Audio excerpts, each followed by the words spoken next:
Hello, my dear friends, my lovely audience, and welcome to the show, to the East-West show named Jack Chow with the G&E TV. Every time if I sit in the middle, it might augur something. I hope that today it augurs well. We're not going to fight, we're just discussing issues. Today with me on the DACA issue, which is a issue for the past week and a half something. For the latter half of this week, we have been doing shows in a very compact way, 3 in a row, I believe, talking about it. People from right-hand side, people from left-hand side, whatever side they have a side themselves, they have the right to speak up. We respect everybody's right to speak. We respect the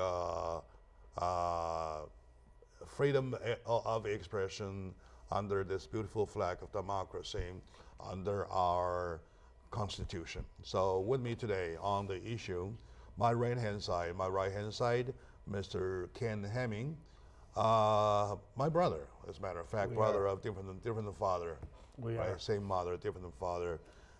He is a political commentator, a philosopher kind, and also he's a CPA for life, but a writer, and with wonderful books. One of them is Life is Simple, 100 Words to Live By, which is my Bible by my pillow.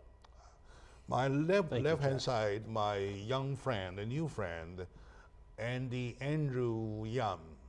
Andrew Yan is a student at Mark Keppel. Mark Keppel is a school that my both sons went.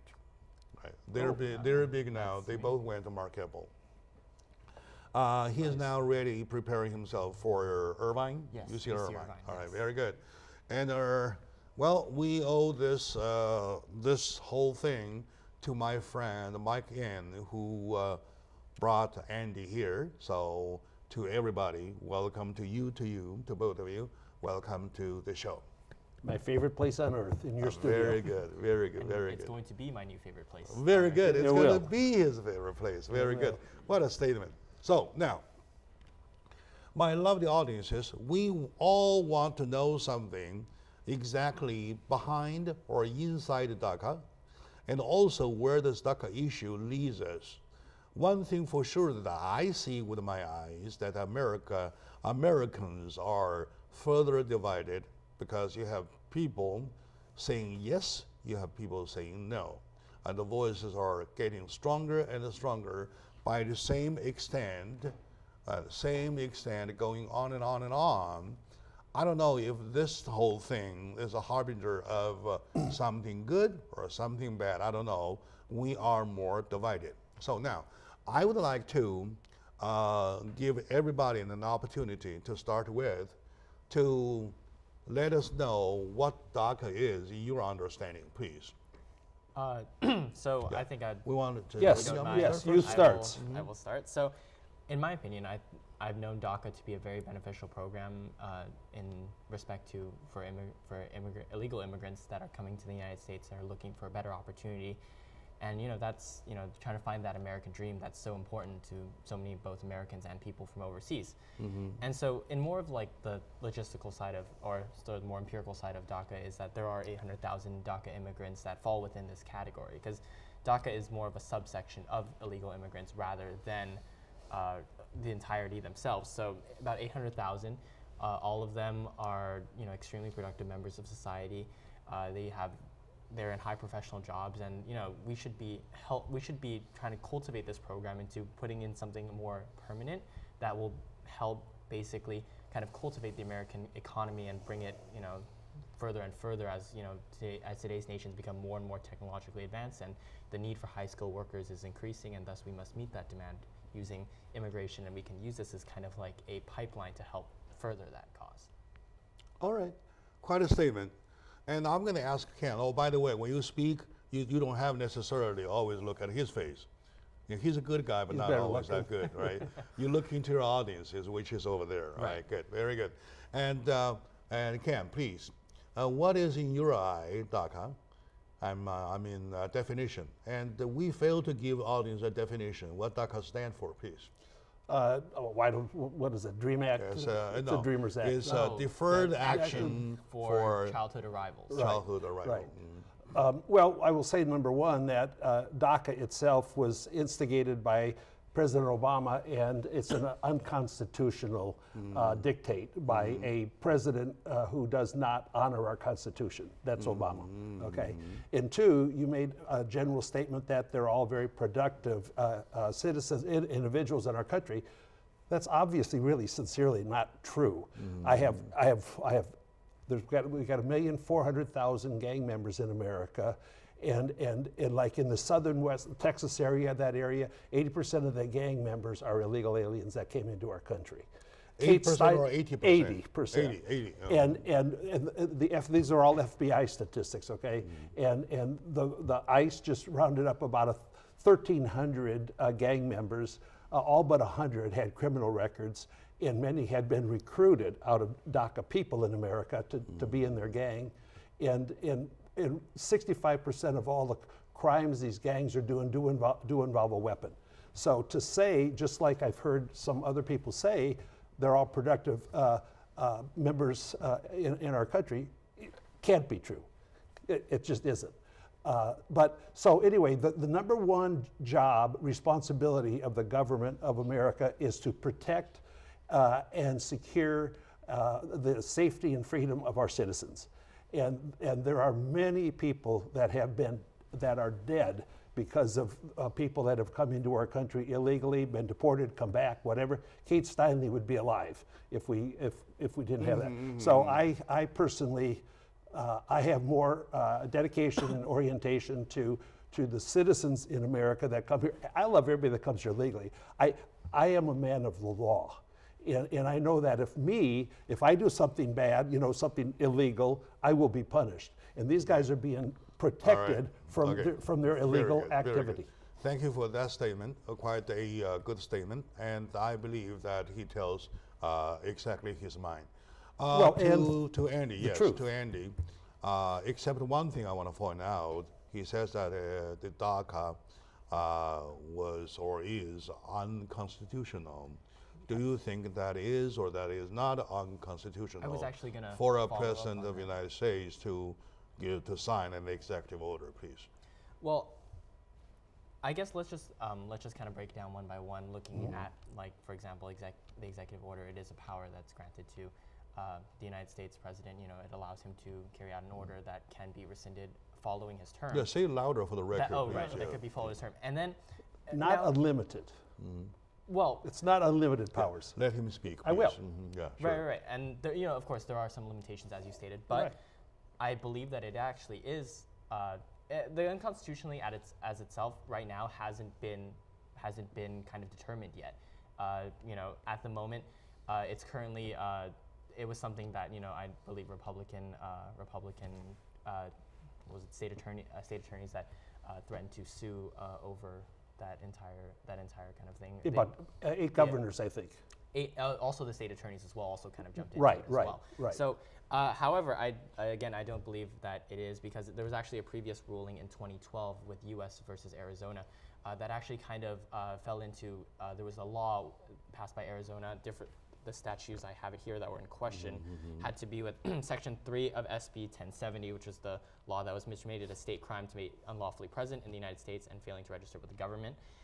Section 5, which made it a misdemeanor state crime to seek work or to work. Slow down, take your time, say it clearly, loudly. Yeah, slow. Right, please, sorry. I have good ears, so I'm good. But no. I'm talking about my audience. I know. Right? Which made a misdemeanor state crime to seek work or to work without authorization to do so.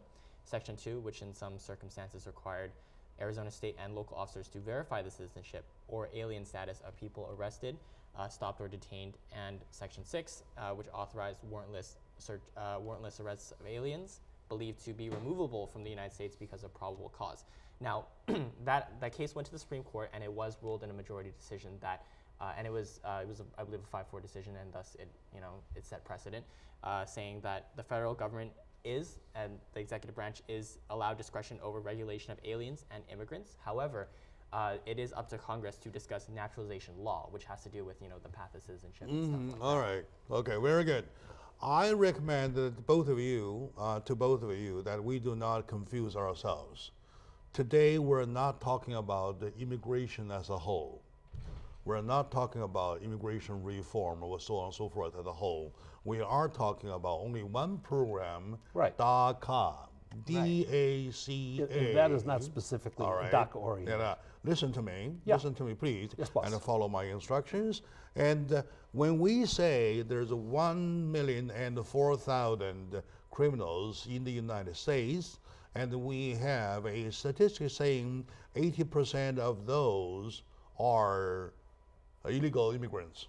Yes, sir. Right? So how many of them are DACA kids? To the subject today, we're talking about the subjected group of people. How many do we have any statistics of that? Well, if we do not, and that issue, that statistics is off the counter, is not. The truth is never off the counter, Jack. The truth is not off the counter. Follow my instruction. Yes. It's irrelevant. To you. Irrelevant. Okay, To me now, and to the truth of the world, it's no. relevant. I'm the one here. I'm conducting this the interview. That's true. I'm talking about taking, unless anybody, you can prove, I have a number of criminals Right here. among DACA. So I find can't. DACA. Well, first Do you let find me- DACA criminals. Can you find it? Yeah, number one in MS-13, there's 8 of DACA people that Can you murdered find? people. Give me numbers of DACA statistics. I will, About but yeah, okay, let very me good. say something first, now, okay? Now, Can I say something first? Okay, go ahead. Yeah. I I have wanna- you. I wanna You have remind- only 30 seconds. I want to remind Andy that President Obama said 22 times it was not constitutional to do what he ended up deciding to do. He said that himself when I've seen all the clips of 22 times. Well, I don't have the power to do that. It's not constitutional. And then he just did it anyway. He doesn't respect he did not respect our Constitution. All right. Okay. Well, in response to that, the reason why I provided that case was, which I was trying to follow up on, is because the DACA program that he instituted falls under, I believe that it falls under the regulation of aliens and immigrants, because it is not a form of like path to citizenship at all. That's why it's not naturalization law, rather it is more of a regulation of aliens and immigrants. Therefore, it falls under the jurisdiction of this in this decided Supreme Court case. I disagree. All right. So that's fine. Okay, my dear audience, my lovely audiences, today we're doing a discussion. I thought it ends up like a debate. Anyway, let's debate. You'll be a good lawyer, though. All right, let's debate. Okay, for debate, I'm the coordinator. You do have to agree or not follow my instructions the way I conduct. Otherwise, we don't have a debate. Okay. No problem. When I say unless you can prove a number with numbers of within the DACA group age group, how many criminals are convicted, right? So otherwise, we do not. Thousands. We are not talking about a whole immigration issue. Stay with us. We'll be right back, please.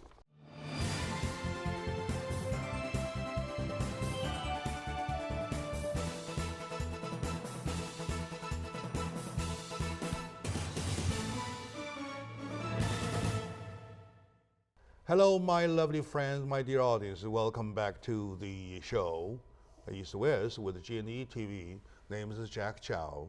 The subject for today is DACA versus America, or DACA and America. The reason I put that on as a subject for today is that I see something not healthy, be it right or be it wrong, not healthy, that we are furthermore divided. We have the same strong voice, or stronger voice than before, say yes, and the same stronger voice than before, saying no. So, joining me are two wonderful human beings. I have Mr. Ken Hamming, my old friend. We go back many, many years. We argue all the time, yet we are very good friends. Ken Hamming, Absolutely. political commentator. My new friend, Andrew Yum from Markable High School. And by the way, how old are you now? Oh, I'm 18 now. You're 18? Yes. Oh, very good, very good. Okay. I bought my shoes 18 years ago. You bought the shoes when I was born. So Markable ready to go to UC Irvine. I love it. So once again, welcome you guys back to the show. All right. Now, we were at the point of making things clear, making definition clear. This is a discussion of DACA, DACA only, nothing but DACA. We are not talking about immigration as a whole. We're not talking about immigration issue, immigration reform as a whole. That includes even the walls, right? We are only talking about DACA. By definition, deferred action of childhood arrival, meaning those kids who got here by their parents, not with their will, to live in the United States. On an average of age of 6, who lived here almost forever, ever since, till now they are 20, 21, 22, according to my calculation, talking about that kind of area, whole area. So to remove them out of the country, to let them stay, provide them a path. So this is the argument, all right, good. Now, back to the very point. My second question, what hardship could be imagined if kids, for example, like Andrew, for example, at his age, to be brought back, to be removed out of the country, back to, say, Guatemala, right? Mr. Ken Hamming, can you portray that picture, or just to try to imagine what kind of hardship that would be? Okay, as a man of the law, I respect the law and I don't respect breaking it. Also, I will say, you seem to care more about these people that have come here illegally than the poor young blacks and whites in ghettos that don't have jobs because they've been taken from them.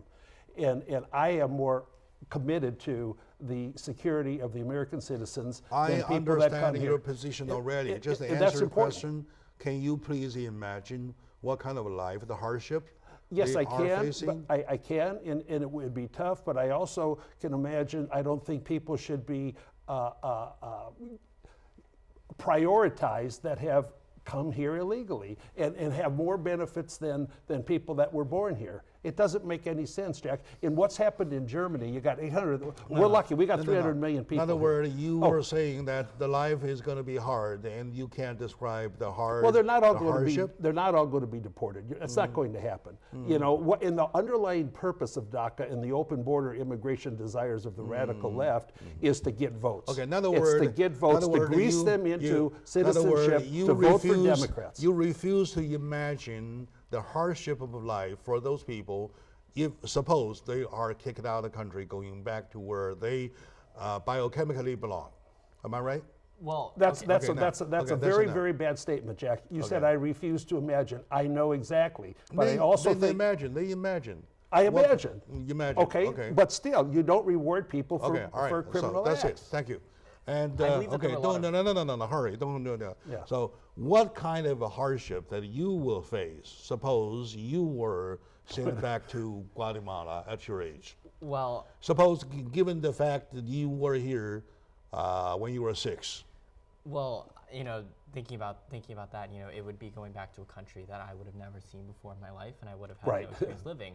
But you know, I think that it's like, you know, there's beyond not just an emotional argument, but there's also empirical arguments that, you know, we can make, and that's why I wanted to respond. Slow down. That's yeah. why I wanted to respond to, like, you know, the different points you made. So, Yeah. Answer my question. Do it my way. So, what kind of a hardship are you going to face? spanked. Imagine.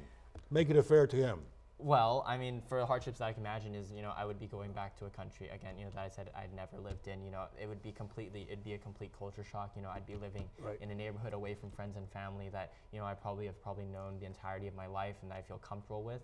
And then I think beyond that, it's that I would feel betrayed, because the reason that these people come to America is that they seek a better economic opportunity. They seek a better life for themselves. A lot of them are escaping violence, you know, violence and of that sort within their neighborhoods, and they just simply want to find, you know, a way, you know, kind of a way for them to better themselves and a way to move up. And Come legally. well, the legal process is filled with many fees, applications, and stuff like that. But I'm not saying that it's not a You guys, worthwhile- excuse me, hold on. You guys seems to once again going into the trap of immigration. You're talking about whole immigration. I am not talking about whole immigration. I am talking about those kids at the age of 5, 6, 7, 8, whatever, brought in by their parents at their no fault of their own. All right? So no violation of their own because they are underage. Law will not do anything on them even if they violate the law. Did their parents come here legally? Plus, okay, now I'm talking about kids. So I'm talking about it. Focus on that, please, both of you. All right? Don't drag yourself away. We're not talking about whole immigration. We're not talking about whole universe. We're talking about DACA issue. Let me ask you a question, please. Go ahead. Okay. Will you please describe the value and the similar program, DACA program in China? What are they doing with illegals breaking into their country? Could you please explain the similar DACA type program by the government of Mexico for those people that go into those countries? We'll do another show when you take the lead. How about that? Because they don't happen. This is the only country dumb enough to have an open border. You know, it just makes no sense, and you disrespect me. You disrespect our government and the law. All right. Okay. Good. Now you said you were going to respond him to. Go ahead. Right. So and now I your turn to respond. Respond to the different points that you kind of made. Right. And there were a lot of points a lot of made. points. So, what benefits are you talking about? That Are you kidding? What benefits? Welfare. They do not receive welfare. That's not true. No. That's not true. What do they receive then? That's not true. What's the average net worth of people that are entering this country illegally? Nominal, right? Okay. Yeah, but nominal. And of course they are getting cell phones and they are getting food stamps. They are getting welfare. No, I don't think they should be getting welfare. I don't believe that they're receiving any sort of like welfare that that you're describing at the moment because, for example, they can apply for a social security number, but that doesn't really guarantee the benefits that you're talking about. You don't need a social security number to get welfare benefits. Then, but so let's do another show on it. I'll bring statistics on that. Okay. Because see, I'm so glad you realize I want my money going to the benefit of our American citizens. Okay, good. Dear audiences, obviously it's not a successful debate because my guests keep sliding themselves away from the subject, and that's a tragedy. The focus should be on DACA, the DACA itself, because the show is DACA and America. All right. So I hope that both of them would during the next segment, starting the next segment, drag themselves back to the focus. The focus is DACA. My dear friends, we'll take a short moment out. When we come back, we will continue, please.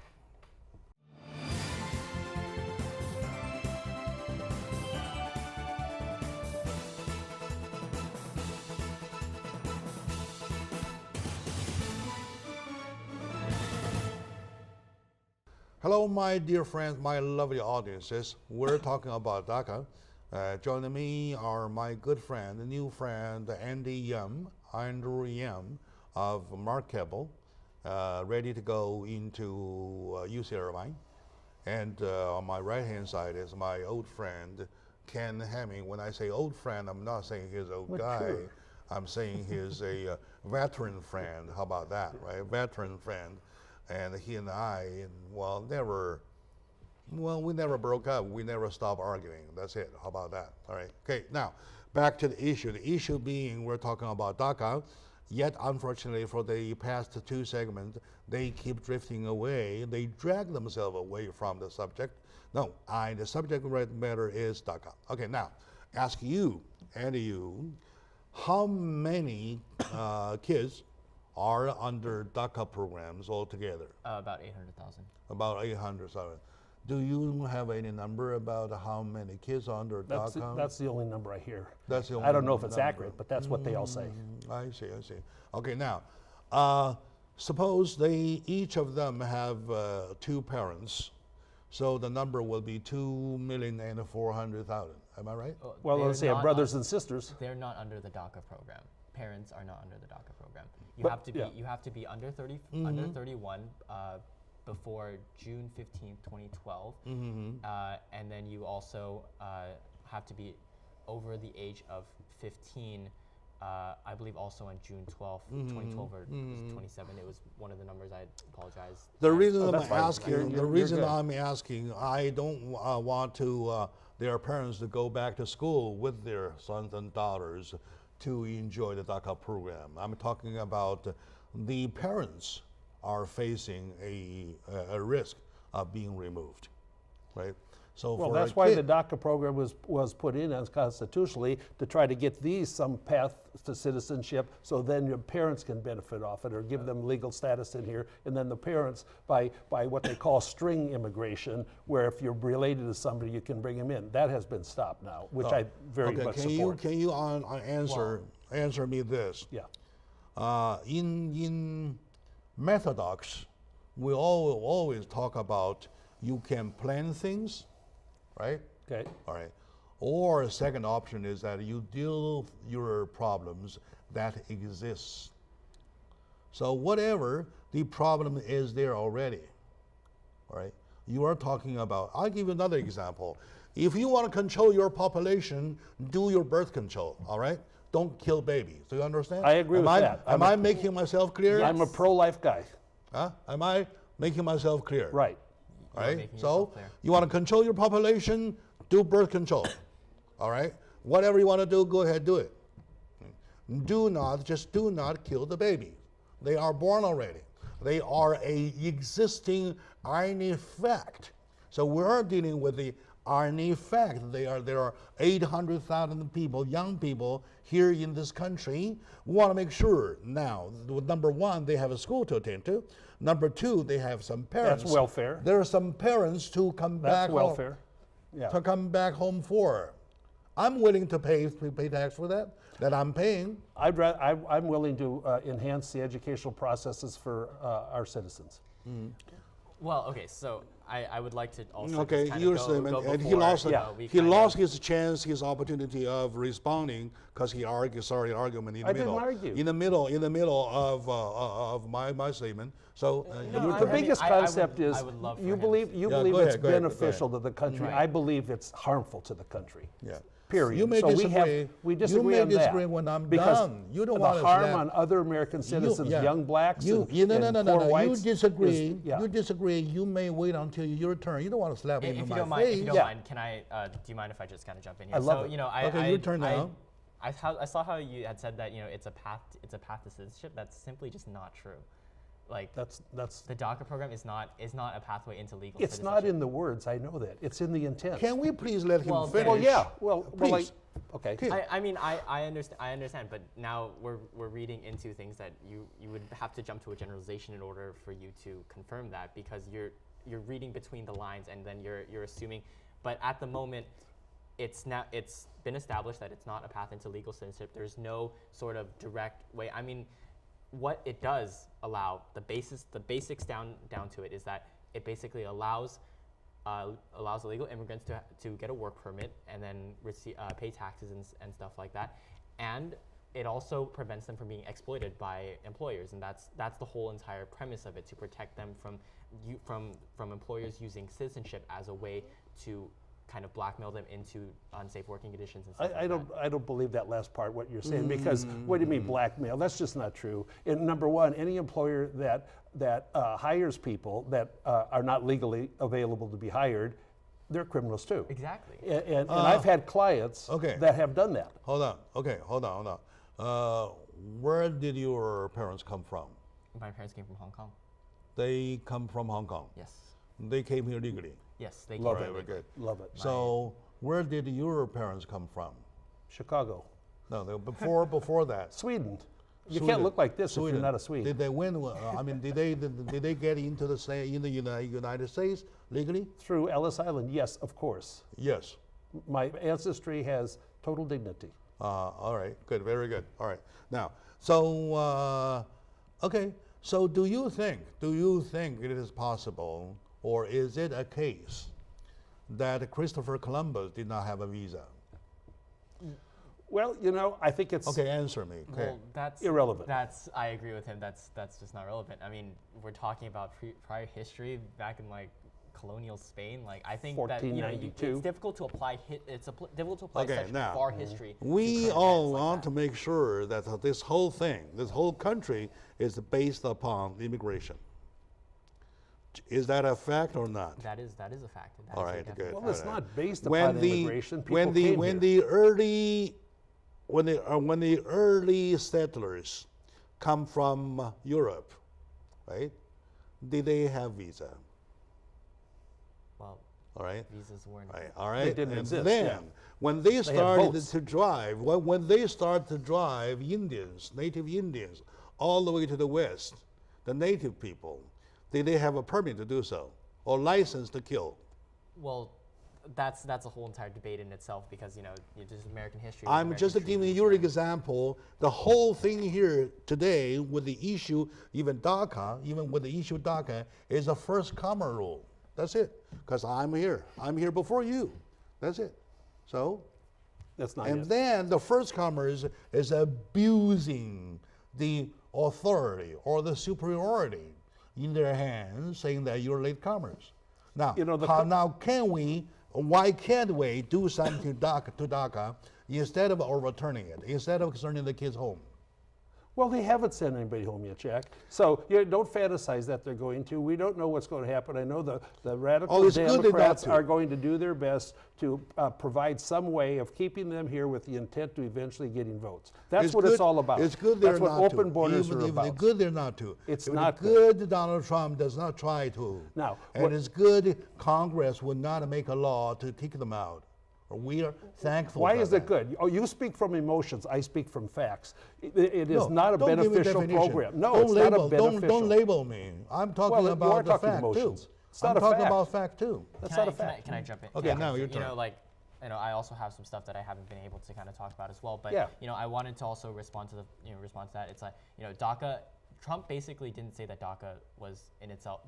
He doesn't agree with the program itself, but he wants Congress to put in a solution, which would be then constitutional methodology, unlike Obama's unconstitutional dictate. Can you let him finish, please? Yeah, I always do. Hey, when you speak, I notice when you speak, this young man behave.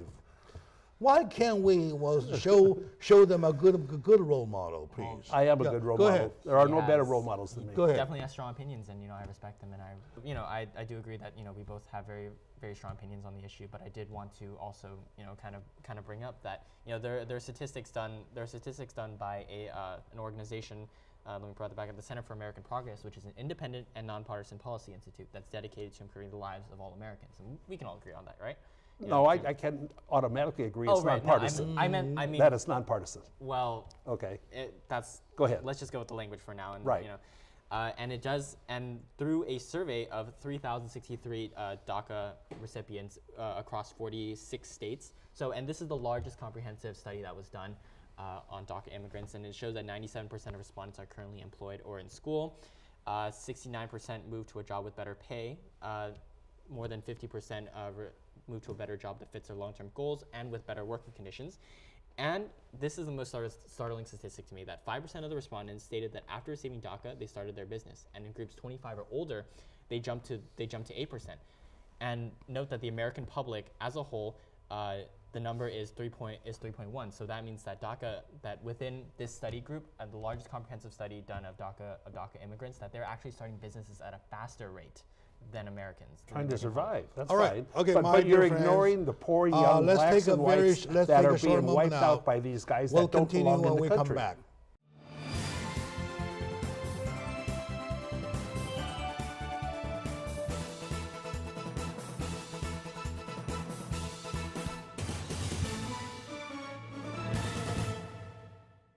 Hello, my dear friends. Welcome back to the show. Jack Chow on the East-West Show with G&E TV. Today in the debate, I have Mr. Ken Hamming, political commentator, and a student from Marquette joining me, Andrew Young. We are sharing the fact that we are confused. And this discussion, the debate itself, is an indicator that we are confused. And my debater themselves, the two of them, they confuse themselves too. Right? They are the confused one too, including me myself. I believe that I'm confused. Now, let's go down to the very last segment. We want to find out, from Andrew's point of view, he just gave us a very strong statistics with lots of numbers. I want you to slow down, lay it one by one, piece by piece, to the audiences about how many percent of them get academically doing well, how many percent of them get a very decent, nice paid job, so on and so forth, and how much they are helping the United States economy. So, all right, give the numbers, please. All right, let me just slow it down a little bit. So, it was a comprehensive study done by, again, as I repeat, the Center for American Progress, and that is supposedly a independent and nonpartisan policy institute. You know, whether or not that's true, you know, that can be going back and forth. Right. But it is stated within that comprehensive survey, which is the largest survey that's ever been done of DACA immigrants. It shows that 97% of respondents are currently 97%. 97% of respondents Of 3,000. of 3,063. That's a very small population, but go ahead, that's fine. Well, unfortunately, it's Say not. it's 100%, it doesn't matter. Well, unfortunately, it's not. You're not able to. You're not able to sample the entirety of DACA immigrants. That's 800,000 people. That's why we have these kind of surveys and samples, because you use a smaller sample size to apply it to a bigger. I'm a statistician, I know it. Right. I know. CPA, of course. And so 91% of respondents are currently. Sorry. 97. 91% of respondents are currently employed, just employed. Okay. And among respondents 25 and older, so within this age group, the rate jumps to 93% of the 3,000 that were asked. And after receiving DACA, 69% report moved to a job with better pay, 54% moved to a job that better fits their long-term goals, as well as better working conditions. And that was the whole entire argument before about, increasing their working conditions. But, let me just add another part. And this was the most shocking statistic to me, as I repeat. Also, 5% of respondents stated that after receiving DACA, they started a small business. And in groups 25 and older, this number jumps to 8%. And it's just careful to note that among the American public as a whole, the number is 3.1%. So according to this survey, according to if this can be applied to a larger sample size, then it says that DACA immigrants are actually starting up small businesses that are, starting them faster than the American public. Now, I want to also apply that to the fact that the whole entire lump of labor fallacy, which is proved by an economist to be, a fallacy, stating that, Are you done with the numbers? Yes. Okay, now. Yeah. Do you care about the young blacks and whites that are poor, that don't have jobs because these guys came here? Please. Well, I'm asking a question. Yeah. No, I'm asking question. I'm okay, the boss. one asking question, you're please. the king. Thank you. So what's your response? How do you respond to the numbers he just gave you? They're just numbers. I told you, 8 DACA kids joined MS-13 and murdered Americans. I don't like that. And they are being recruited into the 33,000 gangs, and many of them have joined gangs. 8 out of 800,000, am I right? They're dead Americans, Jack. If they weren't in the country, they wouldn't be dead. I care about these people. I know that. And I care about it. I want to respond. I care about the crime. I want to hear you respond. The crime has enhanced. I want to hear your... The more illegals that are here, the crime just grows. Okay, now you sit here, okay? Come on. Okay. So I want you to respond. I want you to respond to his number. Do they make sense or do they not make sense? One word. Do my numbers make sense? No. I'm not asking you that yet. So it's irrelevant to the fact, Jack, it's irrelevant to the fact. I don't know. I'm on the board of Pasadena City College, all right? They got all kinds of DACA dudes there, and illegal guys going there. I mean, it is, okay? It gets right down. I don't think it's overall beneficial to the economy of our country. They're in here. Now, I don't know, like as a CPA, I ran into lots of people that have businesses going that really don't pay the right amount of taxes, okay? People, it's like American hobby, cheating on taxes, okay? I've never cheated a nickel on one in my life, because I can't, because then I couldn't respect myself. Another day we'll talk about your But there's a tax, lot of little businesses that don't pay their taxes, without any question. But yes, I love ambition, but why couldn't they do this in Mexico? Tell me why. If they're ambitious and they can start a business, why can't they do it there?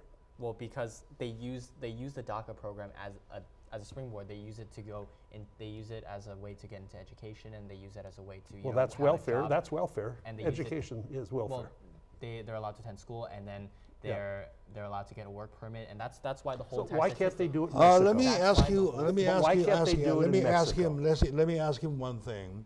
Do the DACA school? I mean, the DACA kids go to school for free? No. Well, sure they do. High Well, I mean, schools, of course sorry, they I do. apologize. If you go to public, if you go to public school, but then you public go to school for free, right? But then you go to The public school for free. Am I right? Yeah, All right. that's So, welfare. And whose money? Taxpayers' money, right? Right. Okay, taxpayers are willing to pay. How about that? No, they're not willing. They're forced to. There's a difference. Well, DACA immigrants are taxpayers as well. They In high themselves school? are Well, taxpayers. I don't think so. Their parents are taxpayers, and they pay Yes. back taxes to. What do you say? maybe, look, I have gone to many Latino American business conferences and Chinese American business organizations, and I really couldn't have clients out of there because they weren't paying their fair share of taxes. Trust me, they weren't willing. Now, I'm not saying everybody, but enough that scared me to have a professional relationship, okay? So that's just the fact. But why can't they do it in Mexico? Well, What's your thought on that? well, that's that. Well, that's. I All mean, right, it's pretty sure my it's dear clear friends, that- I got to call off. No, Now, I'm really obviously, curious. obviously, this discussion goes nowhere. All right. So we had this is the first one in my life, They can- unsuccessful show, but it's a show anyway. It shows how we can fill our audiences. I wanted to make points clear, questions answered. That's it, right? Of course, we want to do it one more time and to see if we can do a better way. So you probably should keep your fingers crossed and see if we can work out a better deal. So stay with us.